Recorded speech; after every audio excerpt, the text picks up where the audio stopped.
Hoy vamos a hablar de 3 mitos de las emociones. El primer mito es que las emociones las podemos controlar. El segundo mito es que las emociones son malas. Y el tercer mito es que las emociones dependen del exterior.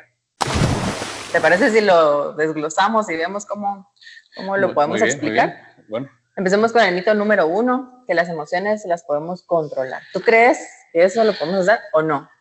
Realmente no. O sea, creo que tenemos algo así como una máquina que fabrica emociones dentro de nosotros. ¿Sí? Y es parte de nuestro ser, parte de nuestra biología, parte de nuestra humanidad. Entonces, hay muchas estrategias para aprender a vivir con ellas, pero no las vas a controlar nunca.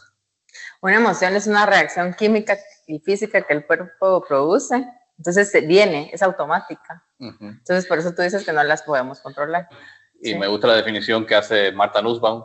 Ella dice que las emociones son valoraciones sobre un objeto o algo del exterior que creemos que es vital, que es importante para nuestro bienestar, ya sea porque afecta a nuestro bienestar, puede ser negativamente o positivamente, y esa valoración es lo que genera la emoción.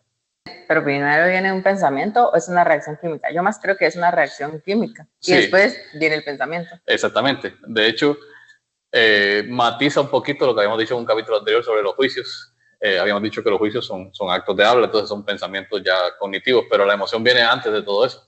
Sí. Y la emoción ya le está poniendo un juicio. Entonces estamos diciendo que la emoción se activa en nosotros a nivel físico. Puede ser una tensión aquí, puede ser en el estómago, puede ser que se me suba un color rojo en las mejillas, puede ser que se me aguaden las piernas. Sí, puede sentir frío, calor. Sudoración en las manos. Ajá.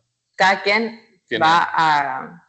Y creo que parte de eso que decimos de cómo regularlas, un primer paso sería reconocer que todas esas sensaciones fisiológicas que se sobrevienen y decir como, ahí están llegando otra vez las que ya conozco. Entonces, a medida que es una forma de que nos vamos conociendo a nosotros mismos y cómo reaccionamos ante las diferentes situaciones. Ahí estás hablando de la teoría de Goleman, que es lo que dice es tener autoconocimiento, primero de cómo lo siento físicamente, por qué lo estoy sintiendo, en dónde lo siento, y posterior, tener técnicas que puedan autorregular esa emoción. Hemos hablado o he escuchado de la respiración, de hacer meditaciones, de escribir. Hay muchas técnicas que podemos hacer para regular la emoción. Las identificas y no las encapsulas porque eso se somatiza en alguna parte del cuerpo o se traslada a pensamientos negativos. O sea, la emoción se manifiesta de alguna u otra forma. Y por eso no es bueno como intentar controlarla o reprimirla. Ajá, sino es sentirla. O sea, la emoción. Y por eso cuando estás en este proceso, hasta tal vez la vas a sentir más. Algo que tú me decías ayer, ¿verdad? Ajá. Que la vas a sentir más porque estás siendo más consciente. Estás diciendo, estoy con esta emoción fuerte en mí.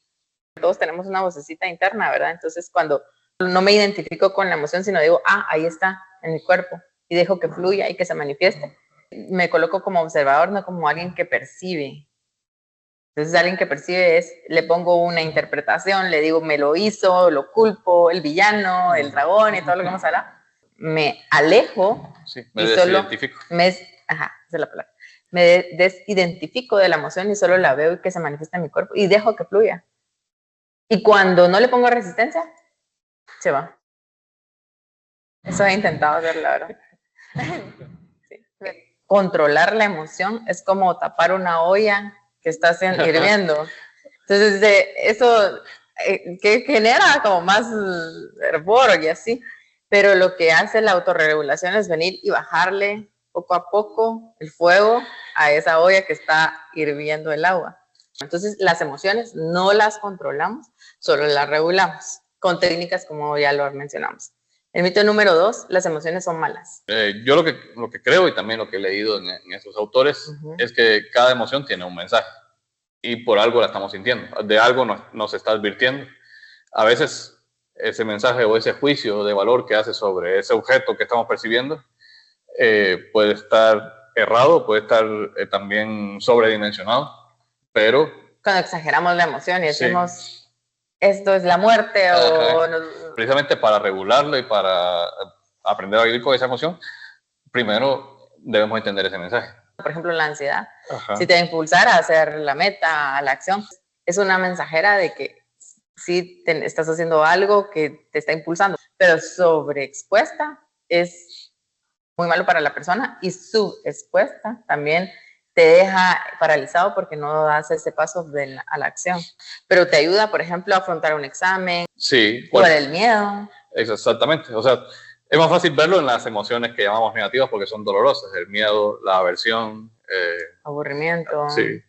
Pero también pasa incluso con las que son más disfrutables, como incluso la alegría, la felicidad desbordadas, pues crea una euforia que tampoco es tan sana para tomar decisiones, por ejemplo. Entonces, como decíamos en el punto 1, nunca la vamos a controlar, nunca la vamos a quedarnos sin emoción, porque entonces estaríamos muertos. Pero lo que sí podemos hacer es entender esa emoción que nos está diciendo. Y ahí la emoción como mensajera y no como algo que está mal. Y el punto número 3 es el de que la emoción depende del exterior. Eso de por sí no es algo real, porque nosotros tenemos nuestra propia interpretación, nosotros podemos estar viendo una misma situación y tú lo vas a interpretar de una forma y yo de otra, entonces no depende del exterior el significado, sino que el significado que le das tú mismo a eso que está sucediendo. Y también tú tienes tu historia de vida, yo tengo mi historia de vida y eso va a desencadenar emociones en mí. Entonces las emociones son internas. Yo me puedo enfadar con alguien, pero no es en sí esa persona la que está provocando eso, sino hay algo en mí que se activó, que provocó esa reacción física, química y después en el pensamiento, donde me hace reaccionar ante esta situación. Sí, sí, muy buen ejemplo. Pues. Es muy típico decir, tú me enfadaste. Y no es que la otra persona actúa desde su ámbito, desde su conocimiento, desde su propia historia y sus propias emociones y la capacidad de regularlas que tenga, etc. Pero lo que a mí me ha hecho enfadar de esa situación con la otra persona está dentro de mí, no está en el exterior, no es la otra persona. Randy Machado, hoy voy a hablar de algo que tú no quieres hablar desde hace 3 semanas, pero lo voy a decir. Yo quiero hablar del cuerpo del dolor. De acuerdo. O sea, ya hablamos de los 3 mitos y no puedo dejar pasar el tema de las emociones sin hablar de esto. Está bien. Se puede llamar el cuerpo del dolor, o Marian Rojas Estapé lo habla como el secuestro de la amígdala. Pero hay una emoción que viene de nuestra historia de vida, que es de nuestra infancia, desde lo que aprendimos, de lo que nos hizo sentir nuestro cuidador, no necesariamente nuestra mamá, papá, sino un cuidador, y desde la desvalorización que sentimos. Entonces quiero explicarlo de esta forma. Cuando uno hace ejercicio y tú dejas un tiempo de hacer ejercicio y regresas a hacer ejercicio, decís, es que el cuerpo tiene memoria, porque volvés a hacer ese ejercicio que tal vez no lo habías hecho y lo volvés a hacer muy bien, porque la gente dice, es que el cuerpo tiene memoria, o el músculo tiene memoria. Sí.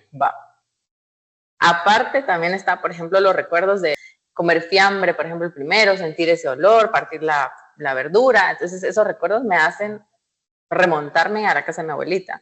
O, por ejemplo, ir a amarrar tamales, el olor a la hoja del tamal y esa dinámica familiar, a mí me hace tener pensamientos positivos y me recuerda mi niñez. Entonces, yo lo traigo ahorita, huelo un tamal y me recuerdo a mi abuelita. Siendo esa línea, lo mismo pasa con las emociones. Entonces, puede ser que yo venga y traiga una emoción de la que no me sentí importante, no me sentí amada, no me sentí apreciada, no me sentí que equivocarme me podían regañar o yo qué sé, lo traigo a mi vida actual de adulta y es una emoción sobre exagerada, o sea, desbordada. Entonces, tú puedes estar hablando con una persona tranquilo, normal, no pasa nada, todo está tranquilo, pero hay una acción que esa persona realiza y desencadena en ti un montón de emociones, te enojas, pero aquí la clave es exagerar esa emoción, pero la persona no tenía nada que ver con eso. Entonces pudo haber sido a través de palabras o un gesto, hasta con la forma en que te vio, hasta un olor. Entonces desencadena en ti una exageración desbordada de emociones que te secuestra. Prácticamente te secuestra la amígdala, que es la parte del cerebro, y te volvés, no puedes racionalizar. Es decir, también yo lo he notado en mí, ahora que leía Edward Todd, yo lo he notado en mí y yo ya sé cuando estoy secuestrada por mi emoción. Que yo sé que si algo me dice la otra persona, me voy a desbordar y hasta la puedo parar diciendo de que se va a morir. Algo que a mí me ha ayudado, bueno, ahora que soy más consciente de esto, es que yo digo, esto va a pasar en 90 segundos. Yo puedo estar en una discusión tal vez con mi pareja o algo que hizo alguien muy cercano a mí, no me gusta.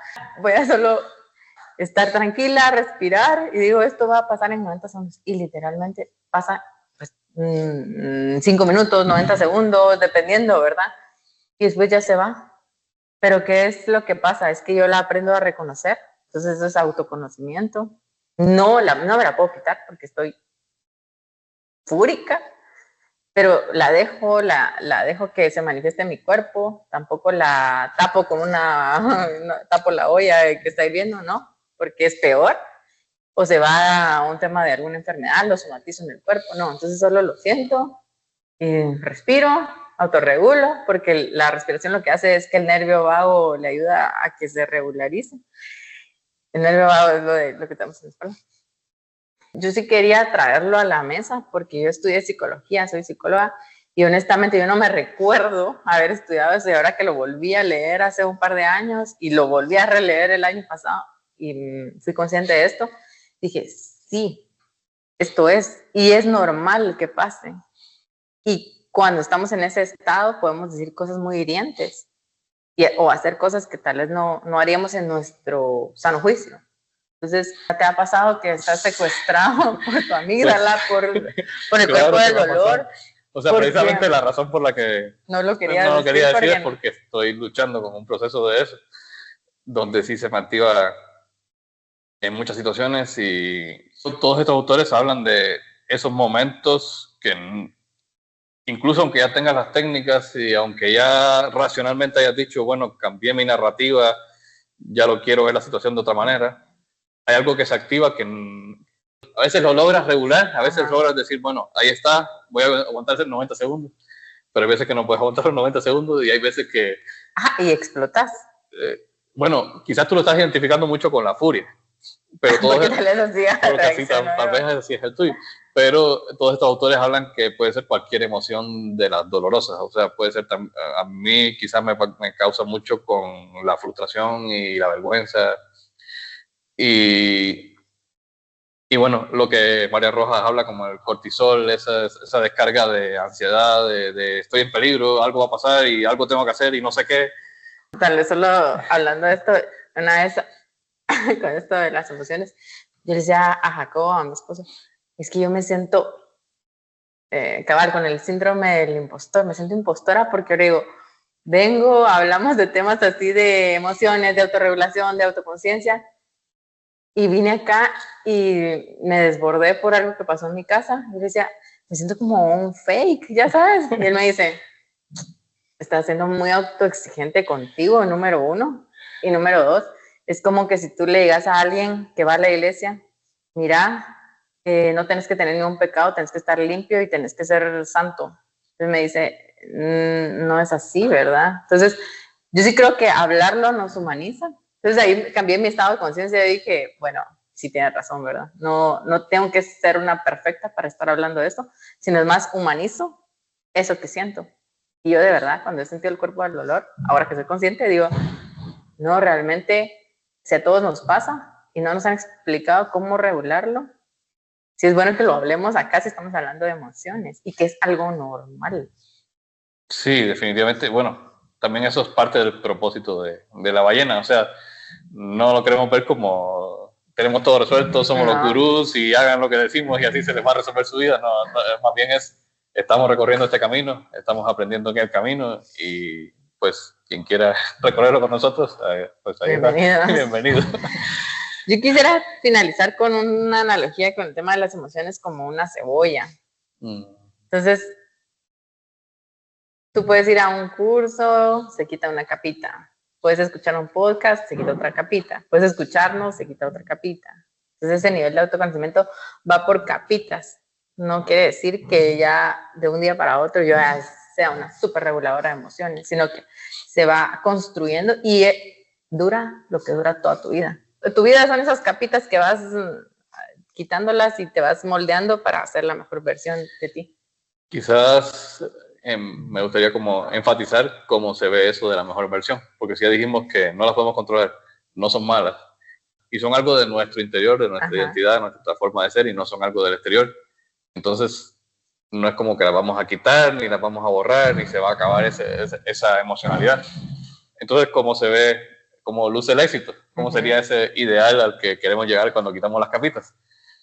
Creo que tiene que ver con cómo yo voy a primero comprenderme yo mismo y después proyectar hacia las otras personas esas emociones. Volviendo a la furia, pues quizás si yo no reconozco la furia y me dejo llevar por la furia, pues voy a entrar en una discusión y voy, como en las películas, tirando platos y rompiendo todo. Y si logro esa regulación, entonces a lo mejor igual voy a estar furioso. Supongamos con mi hija de 4 años, pues quiero enseñarle que algo está mal.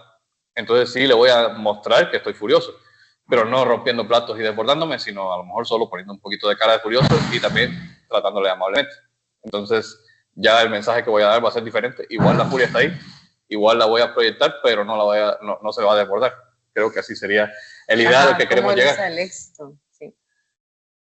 También pienso, me da risa porque una vez estaba hablando con mi esposo, pero yo para no enojarme yo empecé.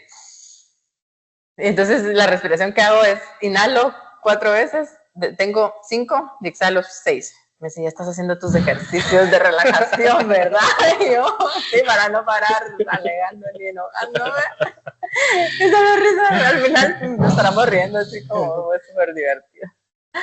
No se puede hacer con todo ni en todas las situaciones, pero a veces decir, bueno, así me siento y o sea, para que lo sepas y para no explotar, también puede ser una buena forma. Sí. Bueno, gracias, Randy Machado. Súper.